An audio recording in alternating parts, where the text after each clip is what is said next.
So good morning, everyone. Welcome back. I hope everyone got some good rest, had some, I don't know, I feel like my brain was going. So thank you all for making it a great first day, and I'm looking forward to the next few hours with you all this morning. So this morning we are starting with, sorry, I just realized I don't know the name of the panel. So we're starting with a panel on generative discourse in classrooms and youth organizations. And it's my pleasure to introduce Daniel Fairley, who is the Youth Opportunity Coordinator for the City of Charlottesville. He also directs the city's Black Male Achievement Alliance. Okay. And he's now the head of 100 Black Men of Charlottesville. And you've been named like one of Charlottesville's top 30 under 30 or 40 under, whatever it is. So Daniel does it all. And we are lucky enough here at Youth-Nex that we actually get to partner with Daniel a lot. And it's been a pleasure getting to work with him. And after the panel, you will get to see an amazing documentary that he worked on with some young men in Charlottesville. So we have that to look forward to as well. But right now I'm going to turn over the mic to Daniel, who's going to moderate this next panel. So thank you all and welcome. All right. Hello, everyone. How are you all doing today? Good. Awesome. Welcome. So my name's Daniel Fairley. I'm the Youth Opportunity Coordinator, and I focus on Black male achievement inside the city of Charlottesville. Been doing this for about 2 years now. I started in December of 2017, but I actually started coming here into Charlottesville when I was, I don't know what age I was, but I worked here in 2016 at UVA. So it's pretty interesting that I'm now facilitating this panel, especially when it's focusing on kind of how to see morality and how to kind of create this emphasis on morality when morality is a third rail in a conversation. And so I'm very excited because this was something that I wanted to do when I was at UVA, and now to see that this is being talked about, that there is discussion about it has been really exciting. To see the growth of the Equity Center has been really amazing. To see that there is a UVA as an organization that is trying to partner with and be an exceptional place for not just the students that are here, but for the community at large. And so I'm very excited to be here. We have on our panel, we have Rob Jagers from Castle. We have Robyn Lingo from the Mikvah Challenge. Okay. And then Maya Branch, who is an alumni of the Mikvah Challenge, as well as Zachary Bell from Camp Common Ground. So please enjoy them. I'm going to sit down now so that way we can give them as much time as possible. So I'll first introduce Mr. Jagers.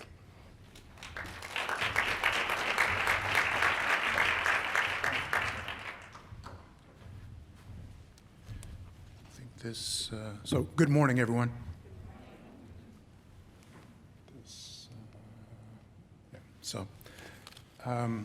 First of all, it's a pleasure to be here. I have known Pat Tolan for many, many years. He and I were colleagues at the University of Illinois at Chicago many years ago. And at the same time, Roger Weisberg, who is one of the founders of Castle, was also there. So this makes a lot of sense to be involved in, and I'm very pleased to do so. I want to acknowledge my colleague Nancy Deutsch, who I've known for some time, and I see her in various places. UVA is also now home to a few University of Michigan colleagues. Noel Hurd is here. Chauncey Smith is also here, and many others. So it's nice to be here and nice to support the effort. What I want to do is kind of walk you through very quickly some of the work that we're involved in at Castle. I've been there in the capacity of Vice President of Research for roughly a year and a half now. And in that capacity, have really tried to advance key elements of our strategic plan that revolve around issues of equity, adult SEL, and the integration of academic and social and emotional instruction in classrooms. And so this panel and this opportunity to talk a little bit, I think, is timely and for us important. And so I'll try to be mindful of time and kind of walk you through some of the issues that we are wrestling with as it relates to the concerns of this conference. So Castle has historically offered up a variety of tools and resources to the field. CASEL has been in existence since 1994, and so we just recently had the SEL exchange and celebrated 25 years, et cetera, et cetera. But this is a framework that, as I was walking in the door, it was the core anchor piece of understanding systemic SEL and how to promote it in districts and states and in schools. And as part of my work around the key focal concerns of equity, adult SEL, and academic integration, I wanted to hold on to this framework and use it as a lever to try to rethink how we address those issues and make them more salient. And so essentially what I've been involved in is kind of a backward planning process, anchored on the issue of engaged citizenship and concerned with how best to organize the existing literature, the growing literature, in a way that allowed us to take into consideration aspirations for our young people around issues of equity, as well as the role of the K-12 educational process. So essentially what we've been up to is to kind of think of SEL as a part of a civic socialization process, which meant then that we could think about forms of democracy and distinguish between neoliberal democracy and critical democracy. We could think about informed and engaged citizenship as part of the educational process and a North Star for the work, which then allowed us to kind of backward plan, to think about what ought to happen in K-12 settings in order to realize the fullest potential talents and interests of young people as members of a global community anchored in the notion of critical democracy. So we've been doing a fair amount of lit review work, but then also thinking about what the implications of that kind of framing might have for our tools and resources. We've also been engaging in the construction of what we'll call learning labs and network improvement communities as places to test and refine some of the working assumptions that flow from the kind of work that we've been conceptualizing. So as part of this process, one would have to think about issues of citizenship in the context of critical democracy. And from our perspective, when you begin thinking about equity, which is, and you focus on that issue, then the notion of transformative citizenship becomes one that has the best opportunity for us to then think about what are the constituent competencies and what are the practices that would allow for the kind of holistic, justice-anchored development that one wants to promote. In the context of thinking about issues of equity, you have to think about inequities and sources thereof and who is experiencing those inequities. And you realize that within the U.S. system, if you think about critical democracy, there are groups that are enfranchised and there are groups that are disenfranchised. And so equity has to address the inequities that the system itself has developed, and also to realize that oppression is a way to conceptualize the distinction between those who are enfranchised and those who are disenfranchised, and that oppression is institutionalized, and it is also internalized. And so an educational process that advances equity, equitable outcomes, as well as equitable learning environments would necessarily have to deal with both the psychological aspects of oppression as well as the institutional aspects of oppression. I include notions like internalized oppression, implicit biases which prevent people who are enfranchised from enfranchising others, and also notions of moral disengagement in the context of this conversation, because moral disengagement is a notion put forward by Albert Bandura that helps us to understand better how good people can go through a process of dehumanizing others or othering people and thereby act in immoral ways. And so implicit bias in some ways is an act of dehumanization of historically disenfranchised groups. And of course, people are not naturally this way. You are socialized into believing that certain people warrant or are entitled to the best of resources and the best opportunities possible, and others are not deserving of those opportunities. So there's a socialization process, which then means that you can socialize people differently. And so, part of the work then with those kinds of working assumptions is really to think about the social justice issues that undergird that analysis, right? And so SEL, by definition, is a social justice enterprise. Different forms of SEL, but social justice is not a unitary concept. There are forms of social justice that can correspond with the way in which social emotional learning is done. And based on our analysis and focus on transformative SEL, distributive justice is the key consideration. Certainly, the mainstream, the more popular notions of social emotional learning that are foundational to the field, from our perspective, deal with interpersonal justice, right? Being nice to one another. Participatory forms, classroom climate, school climate, and culture, right, seek to create better communities, but in the absence of dealing with inequities, explicitly dealing with inequities, either through messages and content or pedagogically, you miss the point and thereby you're colorblind and power blind and thereby do not address the inequities. The distributive justice issues, right?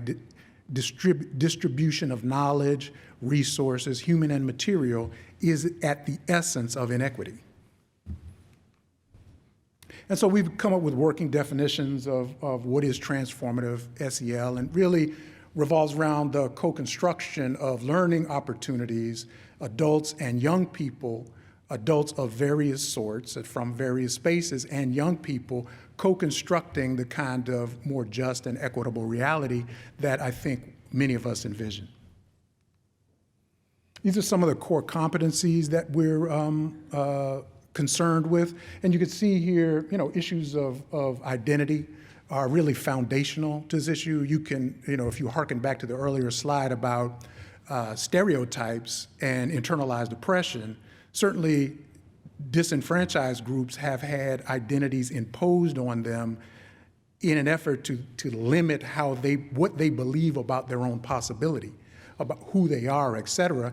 And those in power have internalized a notion of self that makes them think that they deserve their position through some sort of meritocracy, which I think is questionable at best. And of course, collective efficacy, belonging, et cetera, are other expressions of the types of competencies that we're most concerned with. And this notion of, especially relationship skills, of co-construction and co-ownership of classrooms, schools, communities, et cetera, I think is pivotal to the notion of equity.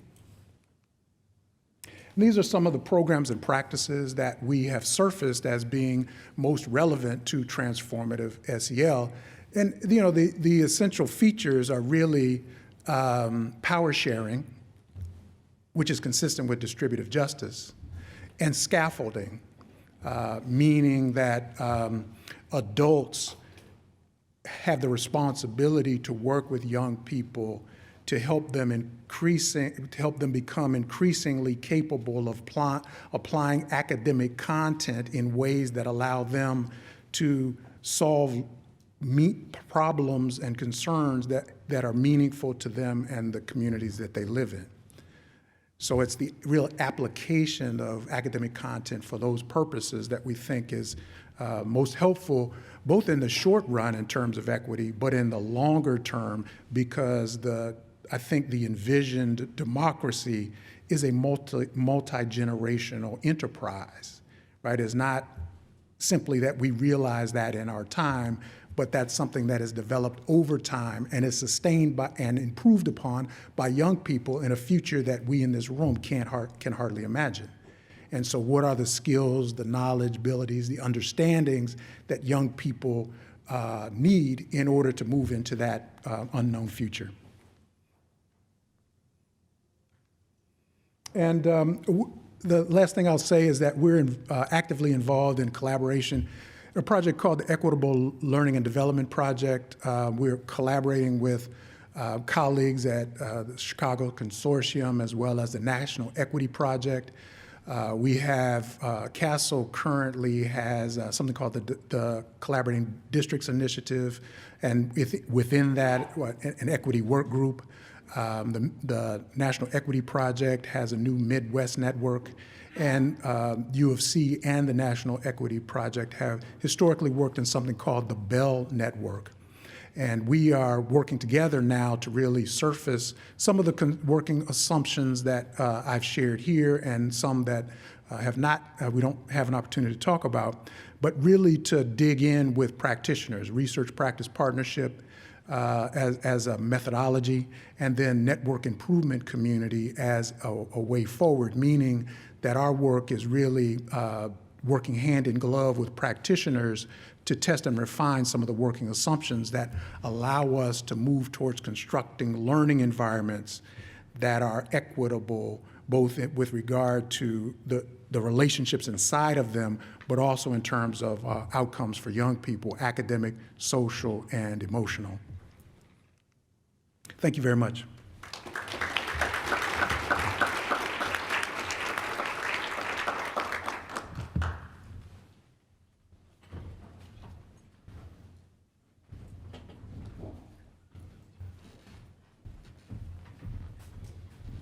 Good morning. It's fun to be up here and realize why you were put on the same panel, because so much of what Rob said coordinates with what's in my presentation. So thank you, Nancy. I'm Robyn. I run MCFA Challenge DC, and I'm going to talk a little bit about our work and how it relates to this issue of social emotional learning. Just to start, I want to do a moment about what is MCFA Challenge, and especially why do we have this funny name. So we are not related to a Jewish bath ritual. We are named after a man named Abner Mikva, who was a Chicago politician, judge, and in the end of his career, general counsel to President Clinton. But when Ab first got started in politics, he was in Chicago, he was a young man. He went to his local Democratic headquarters and asked to volunteer. And the person in charge of that office said, "Who sent you?" And Ab said, "Nobody sent me." And the person said, "We don't want nobody, nobody sent." And Ab spent the rest of his career trying to transform our democracy so that that wasn't the way we ran things. And he has a generation of young people who now come to places and say, "Ab sent me." But his motto was that our democracy should be open to all, and that especially we should invest in young people as the core component of people who can bring change and can move social movements forward. So our mission is much of what was just talked about. We develop young people to be empowered, informed, and active citizens who will promote a just and equitable society. This has been a theme through much of our conference this week, last 2 days, but our national president often talks about that youth are absolutely not apathetic, they're just uninvited.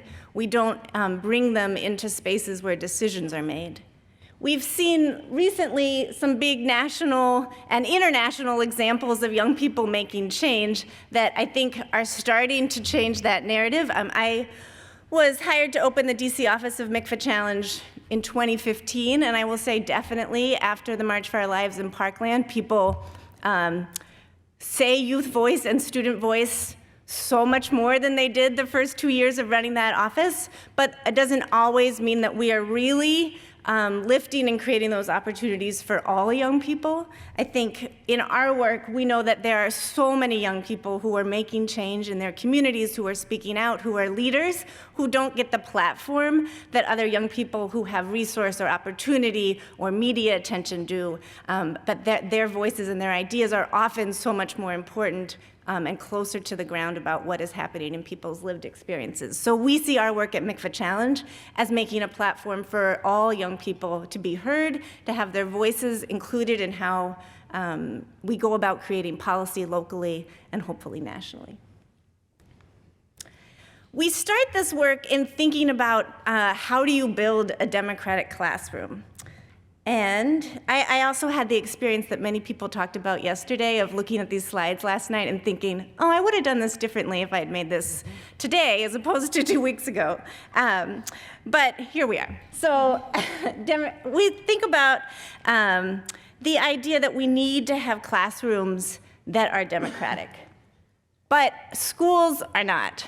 There's a very strict and enforced structure and power structure in how we organize schools.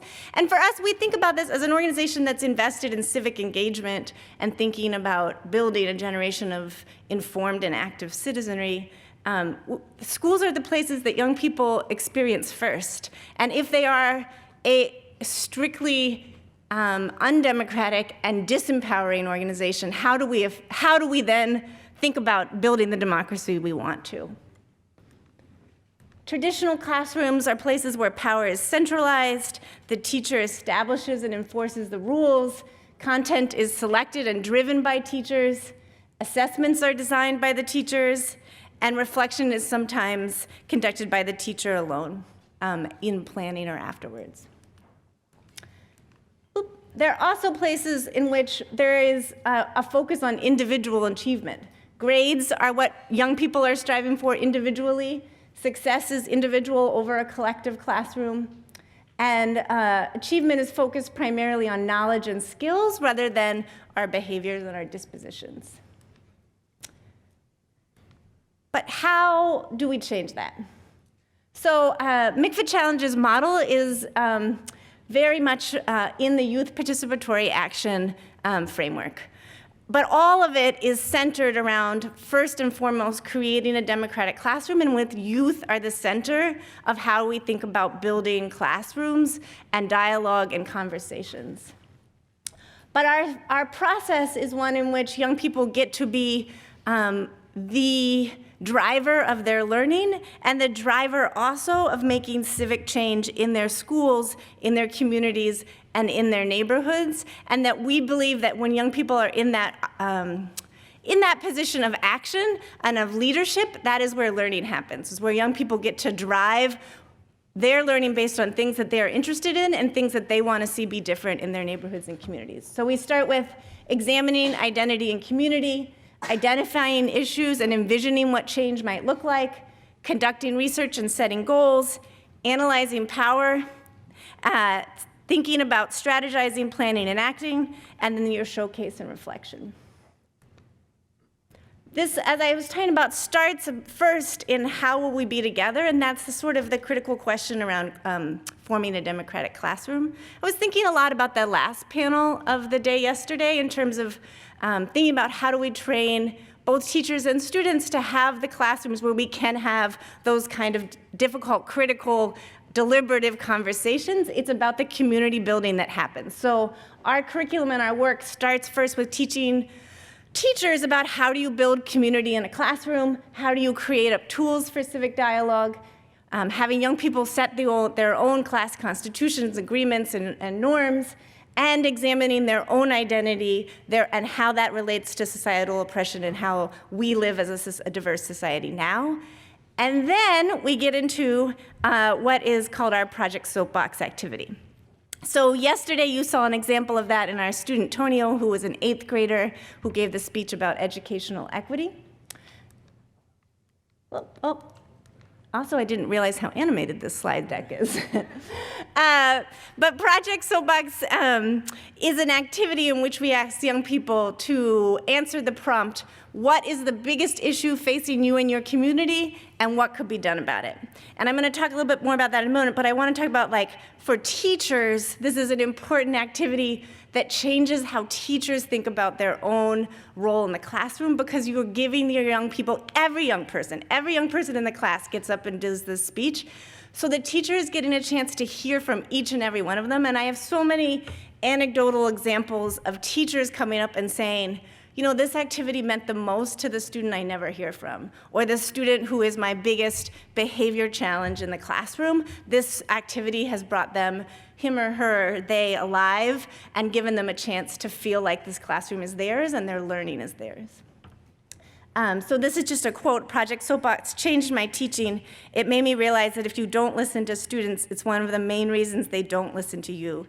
Students have knowledge, and that knowledge can impact change, and it's unique and important. When they're listened to, they feel taken seriously, and they take things seriously.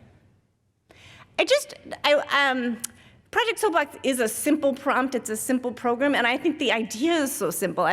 For me, sometimes it's like, why is this so hard for us to think about, that teachers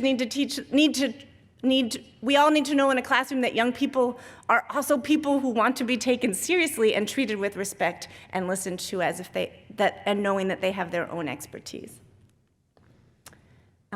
So we believe that the first step to being an active and informed citizen is to stand up and speak out on issues that you care about. So as I said, it asks young people, what is the biggest issue facing you in your community and what should be done about it? We ask young people to explain the issue, describe the assets that you can leverage, detail a vision of a world without this issue, and call your community to action. So we saw one of these speeches, Tonio's, yesterday. I'm going to try to show my dear friend Maya's speech, which is a couple of years old, so that you can see an example before I go forward.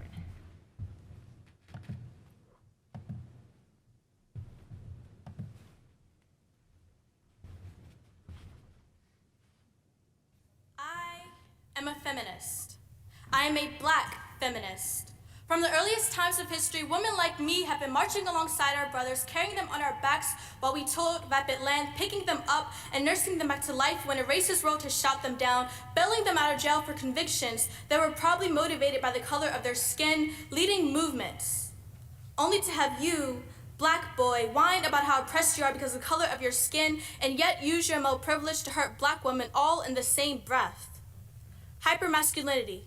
The exaggeration of male characteristics that promote aggression and sexuality can be seen in the way that we forgive abusive Black athletes because obviously the accusations are just another way to undermine a Black man's achievements. The way that Black women are 3 times more likely to accept abuse. The way that homosexuality is interpreted as an attack on the Black family rather than the free expression of love. The way that Black men have become so wrapped up in assimilating that they say things like hashtag white girls are winning, which only reinforces ideas of us Black girls being useful for nothing more than our bodies.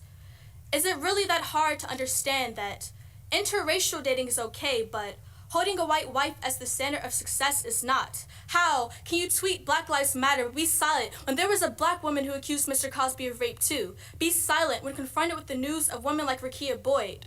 Are we not worth your protest? Have you forgotten what it feels like to be that ugly 3/5? Hypermasculinity is just another way to imprison Black bodies, and I'm tired of seeing young Black men fall victim to the streets rather than a college education. So this is a friendly reminder to Ray Rice, my father, my brother, my nephew, that Black masculinity does not have to be toxic. If it takes a village to raise a child, let us teach young Black boys to not only be strong, let us raise them to be gentle, to cry when they are sad or squeal for joy when they are happy. After all, us Black girls are not the only ones with a little bit of magic in our melanin. You too are allowed to be carefree, to wear Timbs on your feet or flowers in your hair. This is a friendly reminder that we can dismantle racism and smash the patriarchy simultaneously.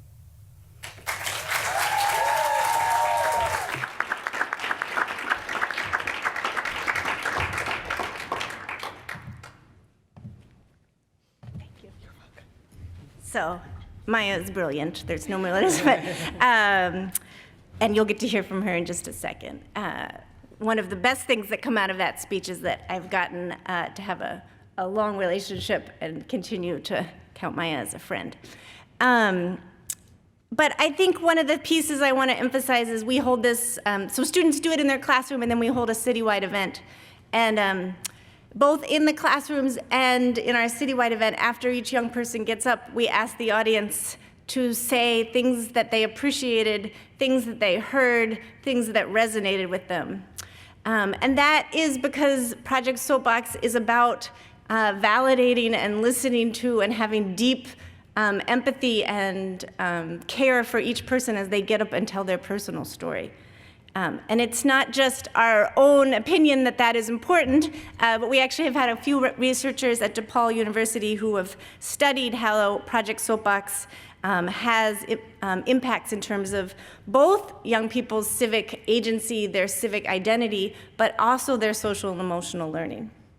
And I think I'm running short on time, so I'll just talk briefly about some of the things that they have researched and their study has concluded is that one of the important pieces about Project Soapbox is that young people get to choose. It asks young people, what is the issue that you care the most about? And it can be anything. I heard an 8th grade student a few years ago give a speech about distracted walking, the number of people who get hurt when they're looking at their cell phones walking across the street. I would have never thought that that would be the issue that an 8th grader chose, but it was. It was personal and it meant something to him. And in giving the young people that chance in a classroom to choose their subject, the fact that we don't do that very often, I think, is shown through how powerful it is when we do. So just a student's quote about, it made a lot easier than I knew that the subject that I wanted to talk about and express and how I felt about it. It also is about being and creating spaces in which we deeply listen to each other. The first time for many of young people to be able to structurally listen to their peers and for adults to listen to their students about the issues that matter to them. There's a structure for that listening. Because of the format of the speech presentations encourages listening, students have the opportunity to hear new perspectives and to develop a deeper understanding of each other and the issues important to their peers. Maya and I were just talking about, after she gave that speech, which was a couple years ago, a number of other young people talked about how they had never heard the term toxic masculinity before and how much it meant to them to hear about that topic and to realize and to know that term and think about it in terms of their own lives. I'm going to skip that one. Social emotional impacts. In our classroom observations, the emotional impact of many students' speeches was palpable. In some cases, audience members voiced this impact, such as one student who, after hearing a classmate's speech about a friend who was bullied and died, said, "I feel kind of shitty because I myself have been a bystander. I could possibly change a life, so thank you for telling me that story." I just think if you go to a classroom and sit through 30 Project Soapbox speeches, it's impossible to not leave knowing that feeling. It's important that we build those supportive classrooms in order to do this work, especially I was thinking about the panel at the end of yesterday about you can't do this, you can't do Project Soapbox without doing the first pieces, without giving your young people a chance to build community with each other and with you as the teacher, and without creating safety and a classroom full of respect. So I'll just leave this. What would you get up on your soapbox about? I'll ask anyone later wants to talk about what's the biggest issue affecting you and your community and what you want to do about it. Feel free to come up and talk to us.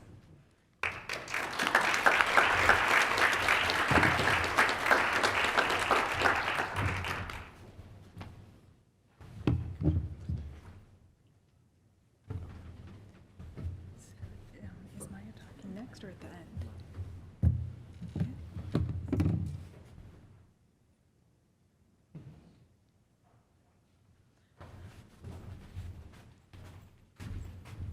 Hi, good morning, everyone. My name is Maya, and I'm currently a third year at Temple University. As you saw, that was my speech, and it's kind of awkward, just like watching myself on screen, so I'm a little just thrown off by that.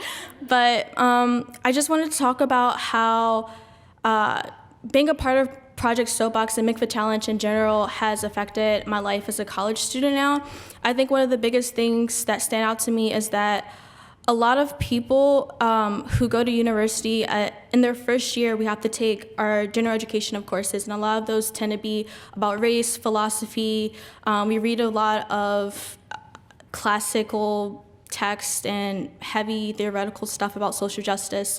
And for a lot of people, it's their first time really getting used to some of the terminology that's used in social justice spaces.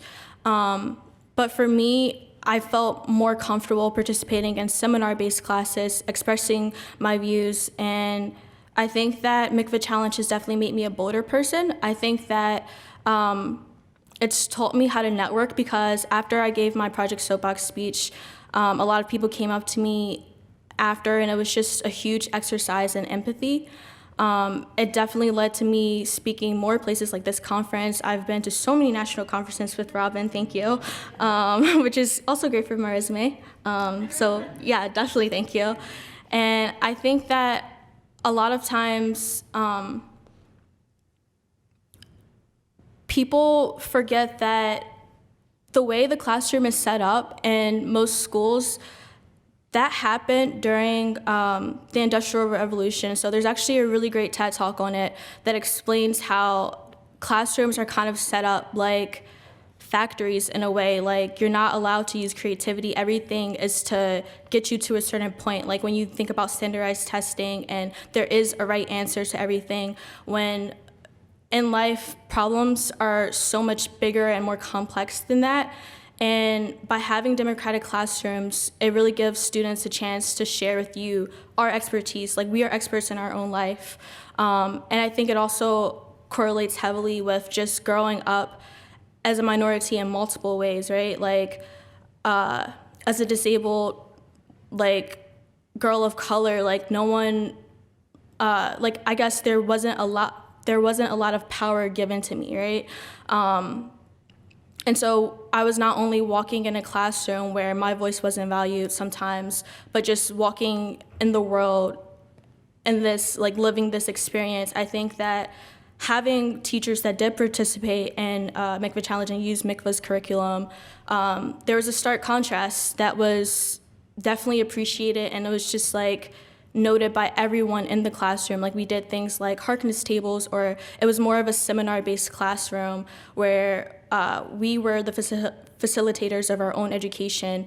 And I think that when you have students who become truants, or students who are there in the classroom but are mentally absent, it's because we don't have a say in our education. And I think that socio-emotional learning and like civic learning, it's so easy to intertwine into your curriculum. Like, I mean, history has a lot of lessons you could teach about just being a better person. Like, there are a lot of great examples, and those discussions are being held regardless, like in the classroom, on the TV. And so it's better if we have them together with people who can facilitate them. And that doesn't mean, obviously, like treating some people's existence as thought experience. Because I've definitely sat in many classrooms. It's like, well, what do you think? Do you think this is racist? And that's kind of like a microaggression against all the minorities in your classroom. But I think that things like Project Soapbox give people the opportunity to really feel empowered and get comfortable with making people uncomfortable, because that discomfort, one thing I've learned, is the first step to a lot of growth. Thank you.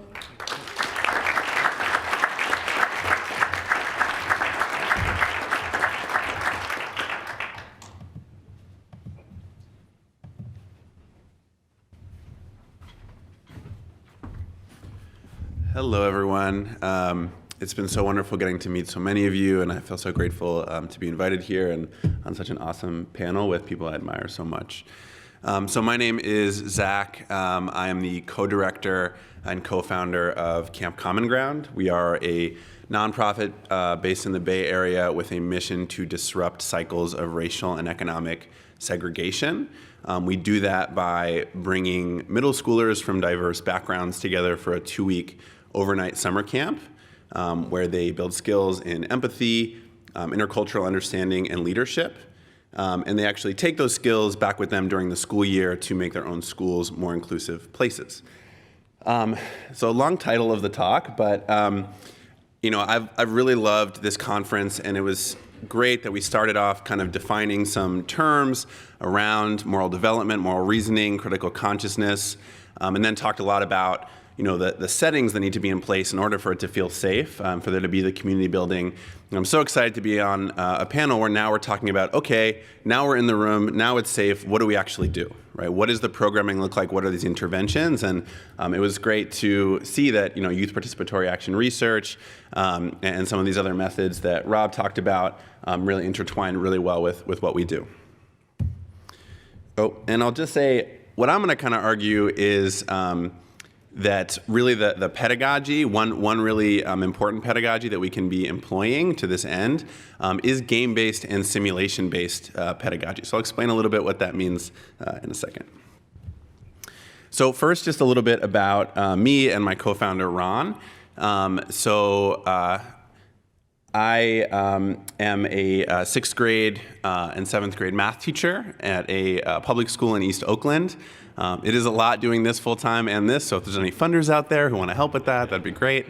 Ron is also an educator. He is an assistant principal in Oakland and was a teacher for about 10 years. And we're really close friends and from really different backgrounds, and we think that's really important in the work that we do. I am a Jewish guy, hetero-performing from the East Coast, upper-middle-class family. Ron is a black gay man from Detroit, from a lower middle class background, and we think it's really important that we talk about those things as we feel like our backgrounds do influence our perspectives and the way we come to this work and our own styles of communication, among other things. And we really ask ourselves to do the work that we ask our kids to do. And so we use a lot of those aspects of dialogue and empathy with one another. So what do we do at camp? Well, has anyone here been to camp? Yeah, oh, great. Anyone been to overnight camp? All right, wow. So I went to a Jewish summer camp for 10 years of my life growing up, for 2 months every summer. My parents shipped me off. And it was a really powerful experience for me, as I'm sure it was for many of you, and a really powerful socializing tool in terms of helping me define my identity and community. But as I got older, I felt that the program I was in was really limiting, right? It told me, your identity and community is really in this sort of upper middle class, Ashkenazi, white Jewish community. And as I got older, that didn't really resonate anymore. So we wanted to see, could we use that same really powerful socializing tool, but to bring kids together who aren't normally considered part of the same community. So we do a lot of what you might find at a traditional overnight summer camp, swimming, hiking, archery, all that good stuff that leads to that community building that's sort of the prerequisite to be able to do deeper work. But because we are a leadership program, we also have 3 workshops every day on our 3 core skills: empathy building, intercultural understanding, and leadership development, and I'll talk more about those in a minute. And we are a program where kids have to apply online and interview to get in, so we do really consider it sort of a selective process. There's only about 30 or 40 kids every summer, and we really invest in them. And then I do want to add that since we are asking them to go back during the school year and make change in their schools, for us to really meet our mission of disrupting cycles of segregation, we do feel a need to support them during the school year. So each kid actually leaves camp with something called a plan for disruption, where they have picked a kid or a group of kids in their school who they feel like are being excluded due to some aspect of their identity, and then they take steps, they make a plan to actually include that person using the skills that they learned at camp. So currently, we have 4 reunions during the school year to help support them with that. They ultimately present to their families as well. But again, if there's any funders out there that want to help us out, we're really trying to expand and deepen our school year partnerships and really have clubs at different schools with leadership coaching so they can really transform the climate and cultures of their own schools. Okay, so any teachers in the audience? Got some teachers, great. And I know Rob already mentioned sort of backwards planning, so that's one of the sort of fundamental frameworks for curriculum design. And so we really take as much of a sort of teaching approach as we can to teaching these skills that sometimes seem a little fuzzy: intercultural understanding, empathy. What do those mean? And we were both math teachers, and so we like to be concrete. So we sort of put them in, campers will be able to, students will be able to kind of actionable sentences. So for example, with empathy, we'll talk about that students need to be able to share vulnerably their own stories in order to build relationships. And they practice that in our broken heart exercise, where they have to share things that broke their heart. Our empathy sequence also includes really concrete skills like being able to paraphrase for feelings and needs, being able to use nonviolent communication to resolve conflicts, being able to ask unassuming questions, right? So we try and really have them walk away with a set of skills that they can use when they go try and transform their own schools. So then you have to move to the pre-skills, right? Now that we've defined our outcomes, then what are the pre-skills? And so we use a variety of sort of theater-based, drama-based, and game-based learning to teach some of these skills. So, for example, in our ropes course, which you saw some photos of earlier, it's a chance for them to practice a lot of those leadership skills of stepping up and stepping back, to have flexible leadership depending on what the group needs. And we borrow some pedagogical tools from Theater of the Oppressed, using forum theater coming out of Freire. To look at how to identify different social norms and disrupt them, sort of practicing in skits, things that they might do back at school. So then lastly, and what I want to spend most of my time talking about are these final integrative tasks, right? The final sort of assessment in hopefully an authentic real-world context where we can bring together social justice, moral reasoning, and use of these dialogical empathy skills.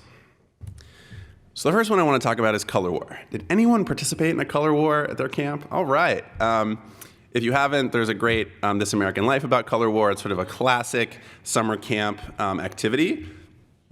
You divide up into teams for the day, compete all day, and at the end, after all the competitions and the cheering, some judges award, oh, you're the one that won, right? Classic competitive type of game. So we take a spin on that. So we do divide them into 4 colors, red, blue, green, and orange. But what they don't know is that during color war, some teams will be structurally advantaged and some will be structurally disadvantaged.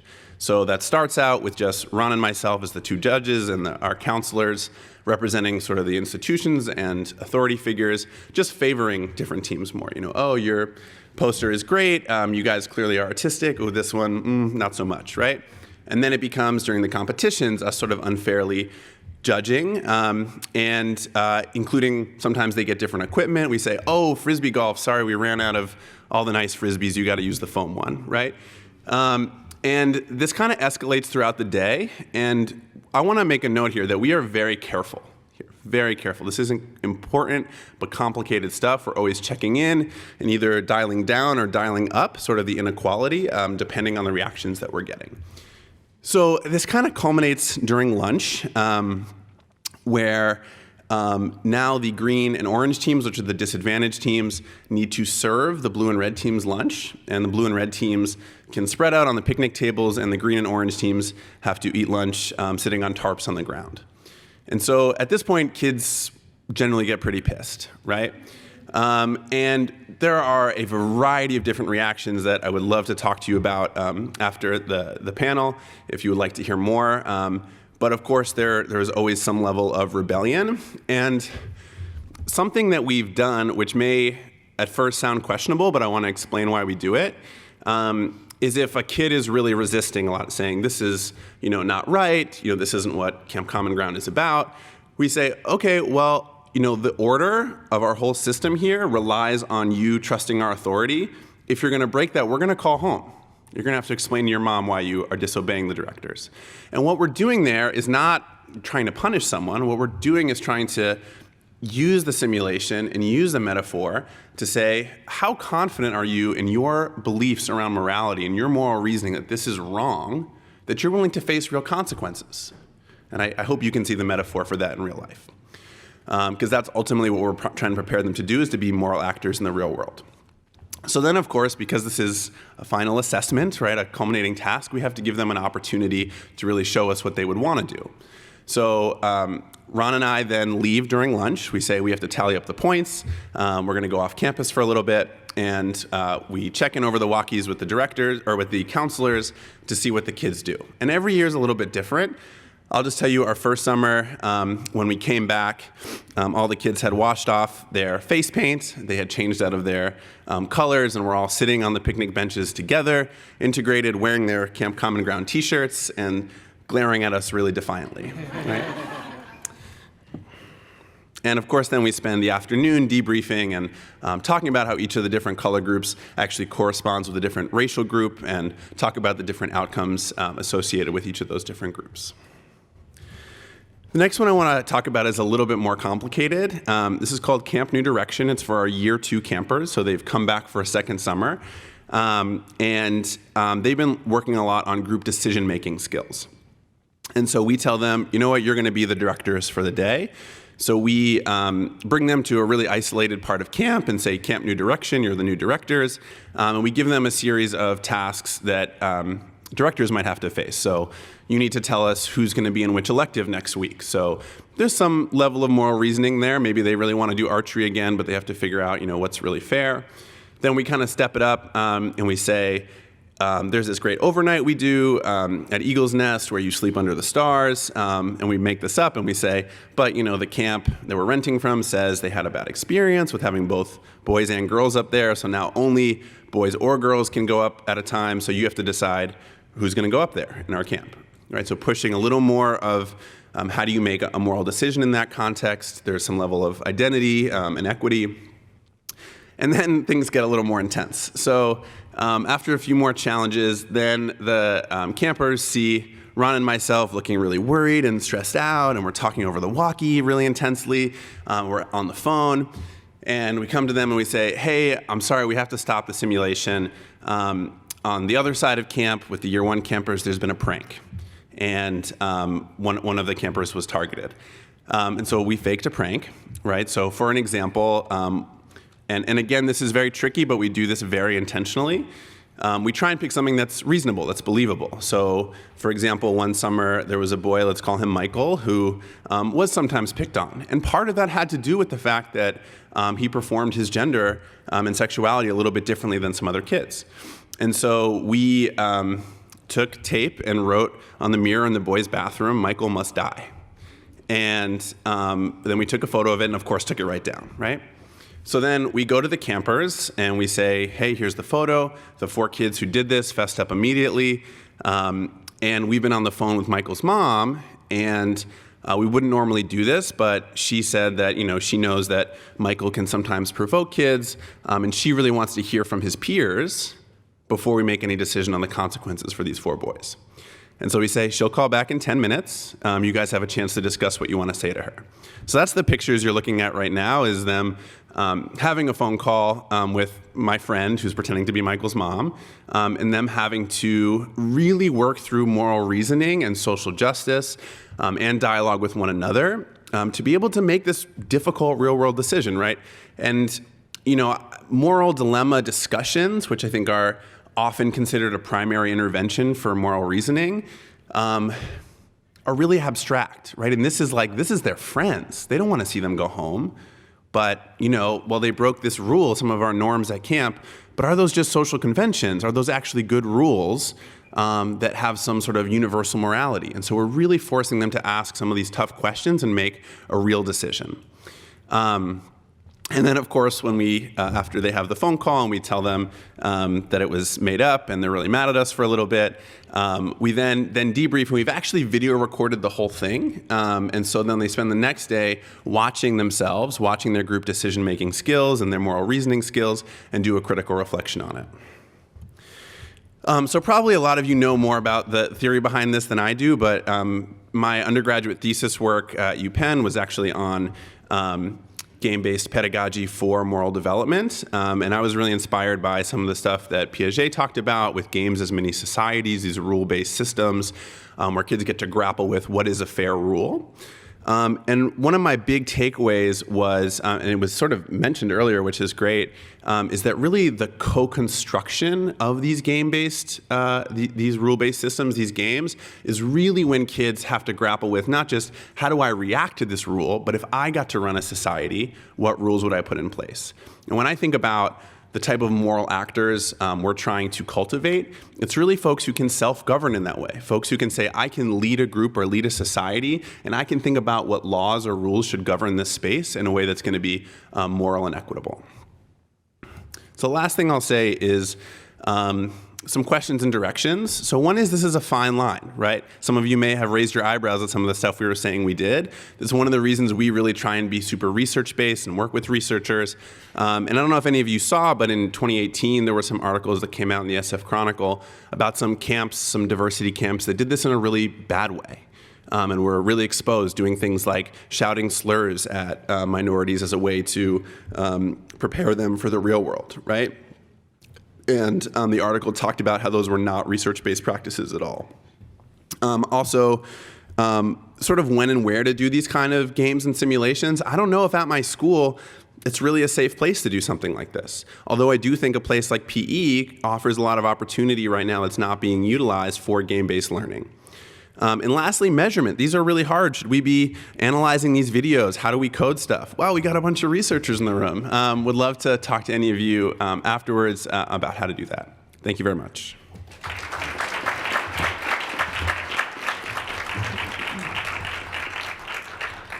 Awesome. Well, can we give another round for all of our panelists today? Wow, thank you all so much. Everything that you shared was so incredibly powerful. I actually, thinking about camp very recently, when I was working here, I was walking across grounds and I just hear this loud, Daniel! And I'm like, who is shouting my name, like very fervently? And it was my camp counselor. His name's Pierce. He actually works here at UVA. He was a UVA student when I was in camp in like 7th grade. And now he works here, remembered me. We have caught up and talked about all of our camp stories. But it's such a transformational part of my life. And so I think that's fantastic. And so I just want to say thank you for that. Thank you to everyone for talking about your pedagogy and the ways that you have truly constructed spaces that are coeducational and really allow for kids to hold the microphone and kind of speak for themselves. It's something that I try to do in my work as well, is be the person that provides a platform, whether it's a soapbox or a space where they can go and speak in front of thousands of people and have their video on YouTube and then, you know, be approached. That's something that I try to do every day, is making sure that they have the space and that I am doing nothing more than creating a platform for them. So thank you all for doing this, and thank you all for showing us different ways that we can do that in our own work. So for right now, we have some microphone runners that are over here, and it's time for a Q&A. So if you all have any questions that you would like to have answered, anything that you want to get a little bit more information on, please feel free to ask.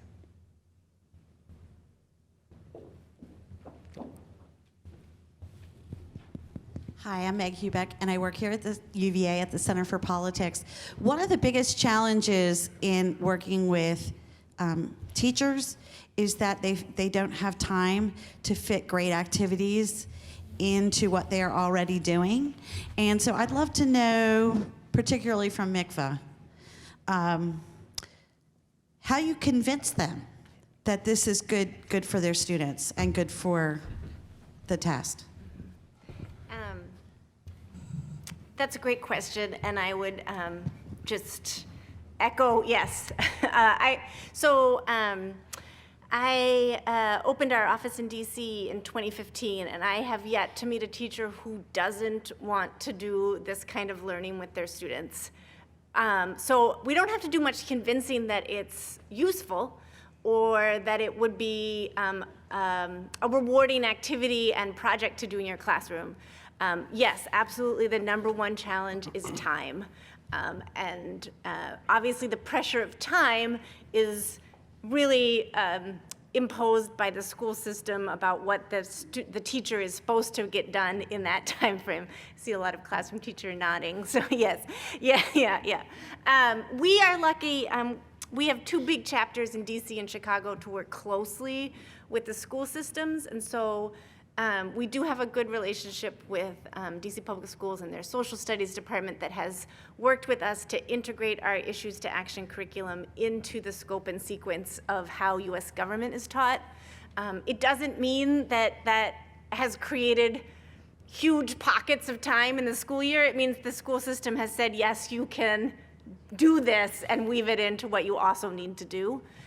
Most of the teachers we work with are teaching either US government, or we have a class in DC called DC History. We increasingly have a lot of middle school teachers who are able to use it in a middle school social studies class or a middle school English language arts. I think there's a little bit more room sometimes there, that there isn't a pressure to a test at the end of the year. But I would just say yes. I mean, it doesn't take much convincing that this is a useful way to organize your classroom. It just takes convincing and support. We do a lot of work helping teachers throughout the school year think about how to integrate this into their classroom, and coming out and leading lessons, and just helping people plan. But it is absolutely a core. It's the reason we lose teachers through the school year is I really wanted to do this, and then I had all these other pressures. So it's a systematic issue that I don't have a good answer to. Yeah. I just want to speak to that as well. Is this on? Will you hear me? So I'm a math teacher, right? And I really care about these issues, but I feel like a lot of people talk about it just in civics classes. One of the things I would really push for, as many people have mentioned, is that schools and curriculum are assessment driven, right? And assessment isn't all bad, right? It is a communication tool, it is a program improvement tool if done well. And so one of the things that I think could be helpful is if we had more assessments around social and emotional learning skills, or some of the skills that they might learn from our programs, because then at least the school could make an argument saying, okay, we just prioritize things slightly differently here, which is a hard argument to make, right? When math and English skills are what is, gold standard.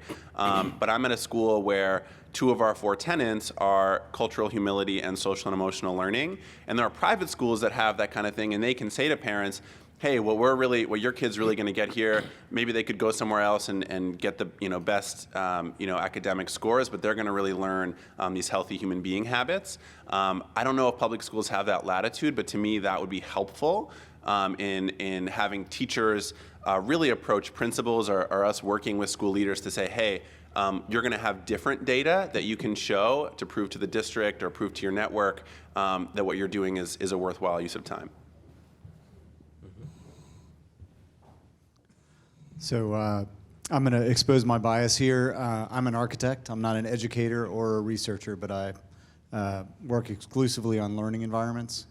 And I've been thinking all day yesterday and then now into today, now that we're finally starting to talk about programming and the kind of activities that are supporting this important work, I wanted to ask you all to reflect a little bit on physical setting.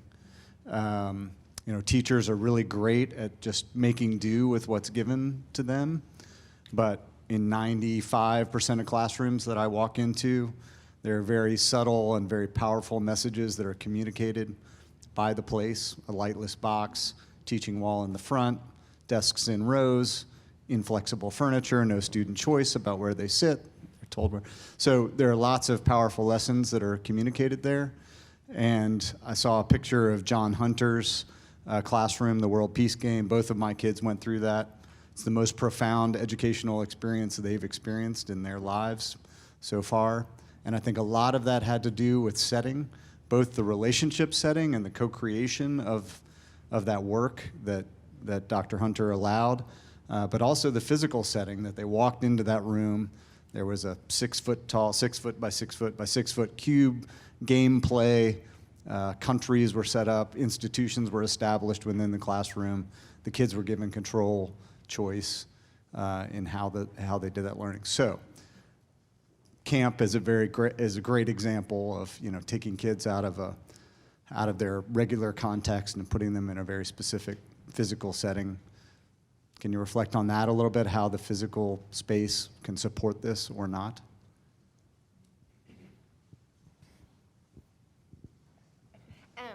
So my background comes from in a youth facilitation, youth development world, and we were talking yesterday about, I do think the out of school, out of classroom spaces of this have a lot that could influence how we think about school classrooms as well, in terms of putting the chairs in a circle and creating spaces around the room where those class norms or your agreements are up on the wall and there are examples of student work. That being said, I have the great pleasure of working with so many amazing, talented public educators and public school teachers in DC who are doing this work with the confines of what a classroom looks like. So I think it is about creating spaces in your classroom where the desks are together in groups and where student work is highlighted on every wall, and there are those examples of what students want to see as their words, their work, their agreements, their values posted around the room. But yeah, I mean, I think that there's also how we have historically constructed schools. You have to be creative, but I want to say that I think the educators we work with do that work every day of trying to recreate spaces. Yeah, just to build on that, I think teachers make their rooms that way for a reason. My room has desks in rows. Clearly, I care about social emotional learning, but I think we have to really think about what are the outcomes that teachers are teaching towards, and also what are the outcomes that the parents who send their kids to your school are expecting. And I have to take notes from others that a lot of particularly low-income families, at least at my school, want their kids to do well in math and reading. And so unless there's been some contract signed that's saying, hey, we're willing to maybe sacrifice some of that for some social emotional learning, I feel like my responsibility to them is to boost their kids' math scores. And maybe not just math scores, but math conceptual understanding and all of that, but still thinking about what is the environment that's going to be most conducive for that. So one of my like professional development goal that I set for myself this year is for me to be in front of the classroom less, right? To build more independent, self-directed learning among my students. And it is really hard for a lot of reasons. And when I have them in table groups, have them doing discussions, a lot of them get really off task. And there's a lot of reasons for that. Gaps in pre-skills, things that happen to them that morning. But it's just to say that it matters what the outcomes are, and it also matters what the kids are bringing into the classroom, right? A lot is required in terms of foundations of being, well-fed, cared for, well-slept, all that stuff, to be able to handle some of those difficult social and emotional learning tasks. And that's part of why summer camp, where they're overnight, if we were a day camp, I don't think we could do what we do. We get to make sure that their needs are provided for so that they're able to do these difficult challenges. Hello. I'm over here. I'm right here. I actually have two questions. This is such a great panel. My first is I'm thinking more about just the regions. And so coming from like DC, Chicago, I'm from the Bay Area. I try to mention that maybe even from California as much as I can. But in these spaces, like the Bay Area is not just blue, it's blue. And have you tried, I know Camp Common Ground is a bit newer, in functioning, but have you guys tried going into spaces that look much different, that might not look ideologically different, and might not be as open to these kind of processes that are so necessary to democracy? And so that's one question. And then the other question is kind of related to this really important piece about student voice and equity, but then kind of thinking about these cultural processes. I'm thinking about within Black communities and Black culture, it's so important and foundational to respect your elders and elder voice. And so how do you guys suggest having that balance of bringing student voice to the table, but not, say, usurping the kind of elders in the community that build up these social emotional processes we talk about in transformative ways? That was two questions. Thank you. Can we do the last one first? Sure thing. Yeah. So, in some respects, each of the questions that have been asked to me suggest that we need to reconsider what is the educational process for young people in this country and probably throughout the world, because issues of how classrooms are set up, I mean, we're talking at the level of teachers, but teachers are an oppressed group inside of an institution that itself is set inside of a system that itself is reproductive in terms of social hierarchy, right? And so so to say we need to so teachers do it in spite of is like a Band-Aid on a bleeding artery. And so, notions of what is success, or, what is it we aspire to prepare our children to do? What is optimal human development? And if you start with, to me, in some ways, if you start there, then again, you can backward plan. Like, what is required of us to have our young people realize their fullest talents, their interest, to solve the problems that that we collectively are confronted with, but position them to solve the problems that have not emerged yet. And so, those kinds of things. And so in the context of respect for elders, it seems like, I come from that community where that's an important thing, but it's also important to realize that respect is earned, not simply just given. And so we were talking at our table. I recently had a conversation with my 20-some-year-old sons, and had to apologize to them for the state of things, right? And so as an elder, I have to open up and be willing to co-learn and co-construct with them and other adults in order to build the world that we are actually, I think we aspire towards. We have this loose vision in our minds about what we want, but it seems like we ought to be able to collectively co-construct it rather than segmenting off who should talk to whom. We should, figure out ways to talk amongst ourselves and get about the business of building that world. Yes, we have a. Yeah. Oh, thank you. I have a very brief response because my brain is still stuck on my finals a little bit this morning. But I think that part of the challenge is I think that's a great question because my family's from South Carolina, and so I do come from one of those black spaces where it's children are to be seen and not heard type thing, and I think that I think that by using research, they spent all this money to help me get into university and stuff, and so I think by using research on certain things that is very convincing to have certain difficult conversations. And I think that also I use examples from the past. I think of people like Angela Davis or people who were young when they started and how they transformed their society in such massive ways, and just using examples like that. These were young people who changed the world. And so I think that what am I trying to say here?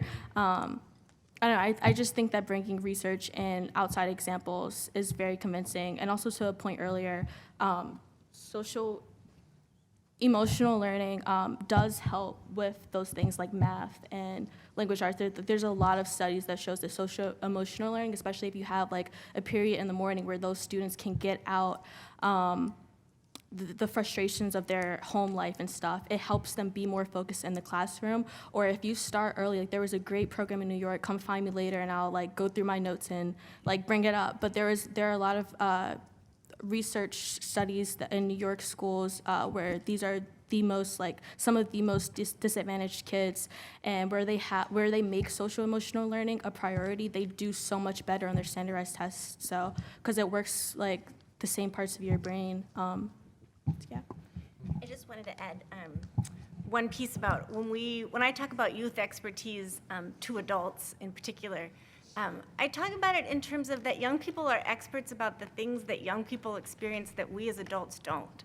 So the important part about student voice is not that you're erasing adult voice, it's that students know what it's like to eat lunch in the cafeteria more than the adults do. So they have a unique perspective on what that experience is like and how to improve it. we have a group of middle school students in Chicago who did a project around school attendance. And all the adults had all of these reasons that they thought young people weren't coming to school.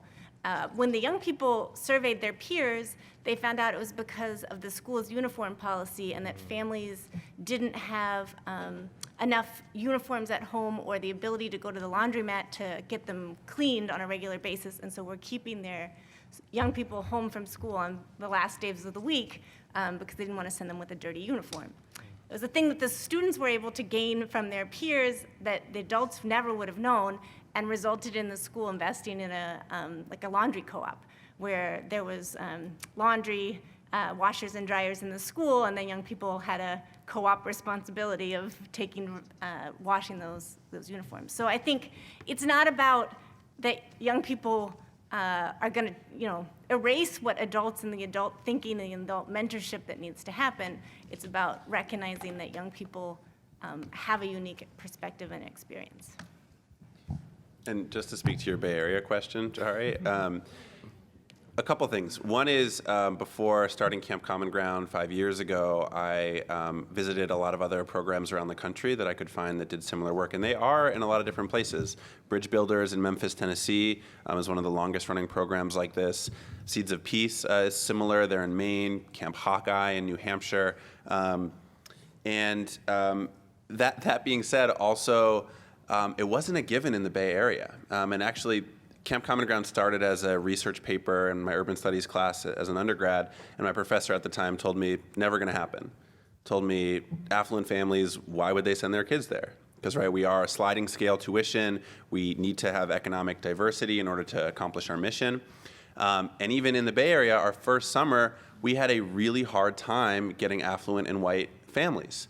And we wondered our first summer, are we gonna be able to accomplish our mission? And I had a CEO of a charter network who was a parent who decided to not send her kid to our camp say, like, I think a lot of families in the Bay Area talk a big talk about wanting social justice, but at the end of the day, they don't really want to send their kids there.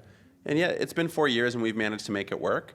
And so I think part of it is that communication of research and outcomes to really show that, whoever your kid is, whatever, where in the country you are, these are really beneficial outcomes no matter what.